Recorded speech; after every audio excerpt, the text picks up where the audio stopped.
What's up? I'm Sergeant Ballistic, but you guys can call me Brian. Thanks for checking out this video. Today I'm going to be unboxing and reviewing the Fractal Design Node 804 case. This micro ATX case is the younger but bigger brother to the Node 304 series, which is pretty highly regarded in the small form factor cube style case arena.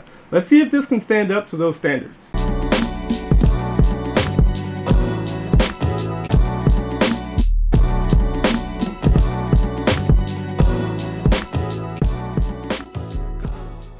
If you haven't seen my unboxing review of the Fractal Design Newton R3 800 watt power supply, go check that out now. For those of you who have seen that, you know that Josh over at Fractal Design was gracious enough to send me over that power supply and a Node 804 for review. So a huge thanks goes out to Josh and everybody at Fractal Design for providing me with some great stuff to make some content for you guys. So there's been a pretty big movement towards small form factor builds as of late.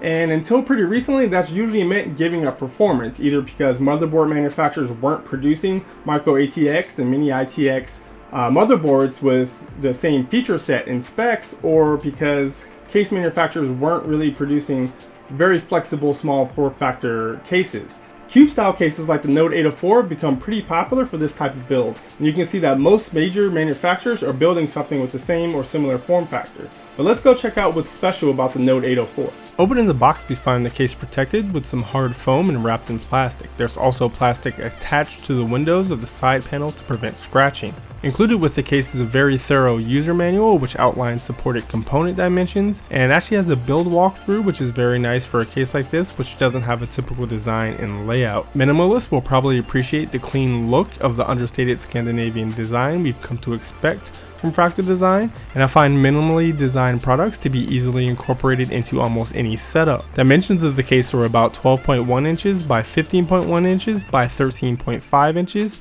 or in metric that's 307 millimeters by 383 millimeters by 342 millimeters. So it's not quite a cube, and it has a larger footprint than other similar form factor cases, but is shorter, which is preferable for some people who like to have their case on their desk but not towering over everything else in their setup.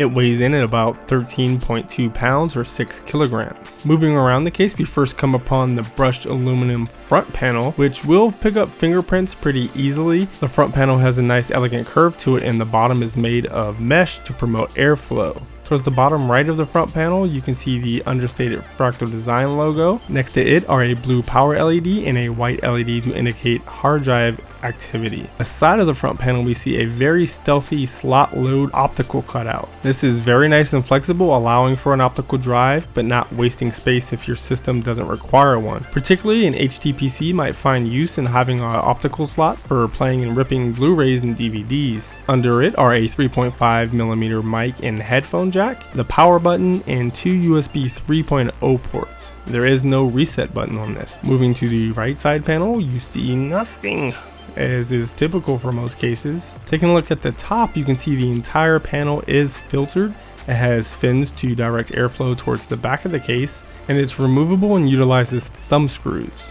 Taking a look at the back, you can see the dual chamber a bit easier. On the left, there's a 120mm fan mount with an included R2 fan. This is one of 3 fans included in the case, and on this side it is compatible with a 140mm fan. The fan blades are white and it has a nice braided sleeve cable. Below it is the power supply slot. The 3-speed fan controller has 3 settings, low, medium, and high, and it controls up to 3 fans utilizing a SATA power connector for power. Here we also see the second included R2 120mm fan. This mount only allows for 120mm fans though. Finally, on the bottom we have 5 PCI expansion slots. They are white also and utilize thumb screws to secure PCI components. Having 5 slots is nice because you can support 2 dual slot GPUs and an additional card in between depending on the motherboard. On the left panel we have a clear window which should show off the case internals nicely. Moving on to the bottom of the case, we see that there are 4 rubber feet to protect whatever surface you have the case on. These don't have a lot of displacement from the ground, but I feel like most people using this case will have it on some type of a surface, and I recommend you do not put this case directly onto carpet. There is a filter for the PSU PSU, which looks a little hard to remove without turning the case on one of its sides. There's also a filter for the extra rads or fans. It's pretty long and will probably require moving the machine away from anything behind it in order to remove and clean these filters. You can also access the two front intake filters from below, and you can see here the Velcro straps for the PSU, which we'll talk about in a second.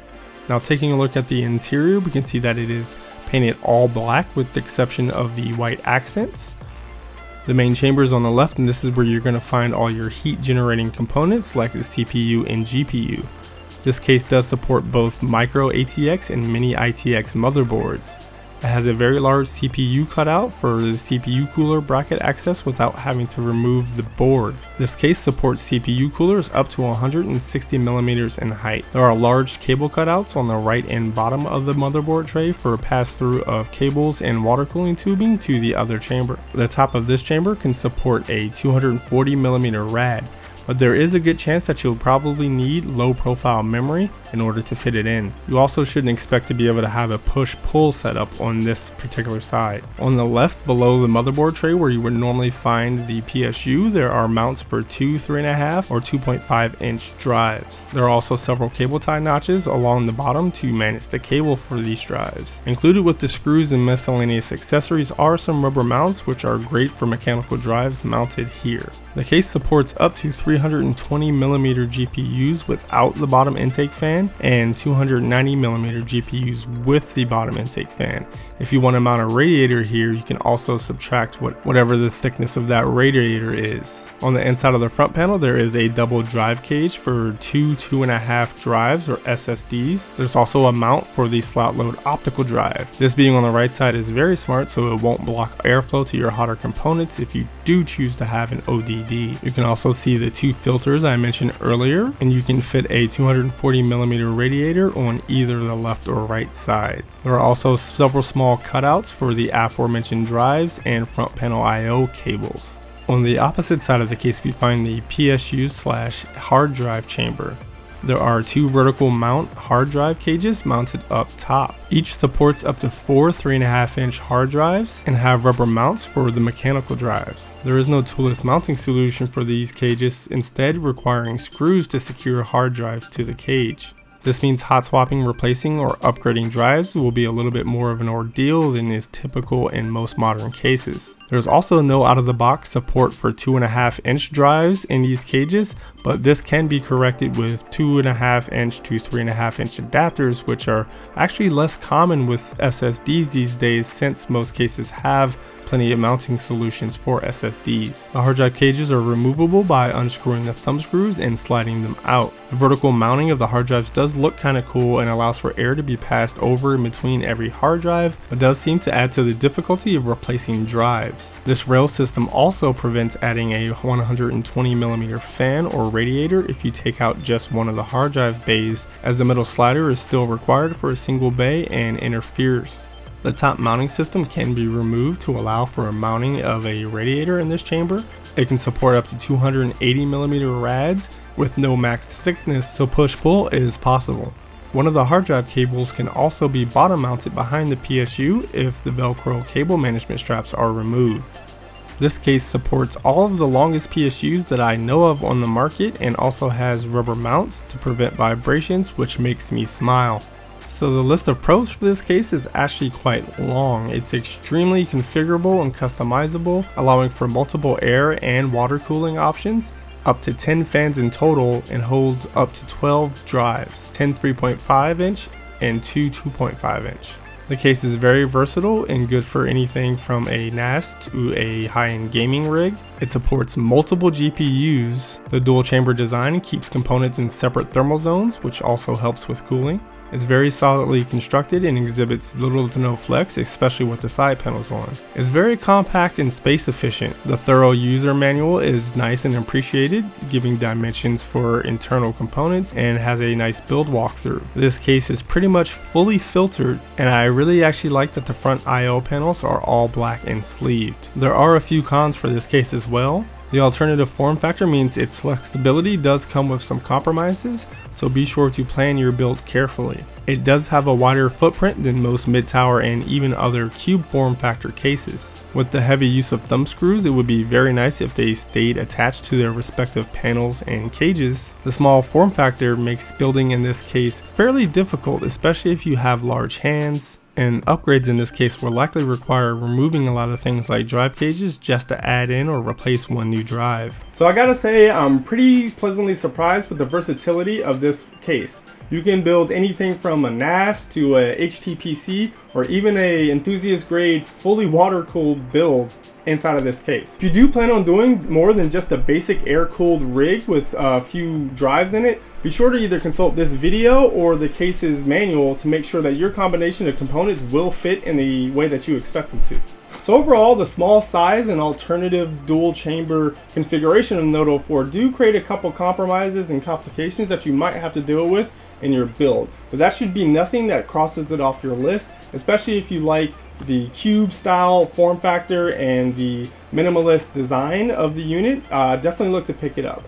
I for one can't wait to do a build in this case. I'm going to be pairing it up with a Fractal Design R3 Newton 800 watt power supply to build my NAS/HTPC that I mentioned before, and I'm currently researching parts for that. So right now I'm really trying to figure out if I want to use something like an AMD APU or perhaps a Intel G3258 Anniversary Edition in this build. Let me know in the comments whether you think I should lean to either one way or the other. I'll also be doing my first RAID-based storage system in quite a while for this build, so any input or tips will be much appreciated. So that's it for this video. I hope you guys enjoyed it, and if you did, please feel free to subscribe to the channel, and once you've done that, I really appreciate it if you shared and rated the video. Give it a thumbs up or a thumbs down and let me know whether you want to see more videos like that. Follow me on your favorite social media site for more frequent updates on all of my tech, ongoing projects, and future upcoming video. A lot of you guys have showed interest in me doing a setup video, and we're getting pretty close to 1,000 subs, so thank you guys very much, because without you guys sharing my channel and videos, I don't think I'd ever be getting close to that milestone. But to say thanks, I really want to get that video done in the future, so look for some micro updates on that on Instagram and Twitter in particular in the upcoming future. But thanks once again, and I'll see you guys next time. Peace.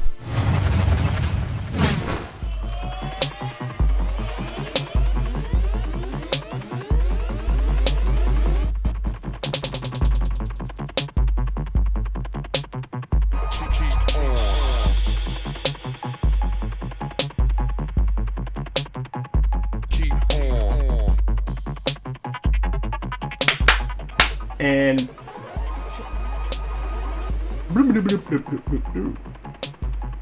what's up? I'm Sergeant Ballistic, but this case is the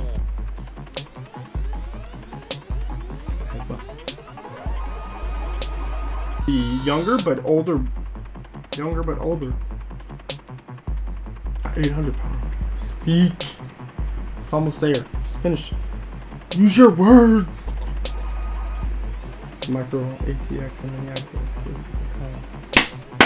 Like a AMD APU or a AMD and AMD. Doing my first RAID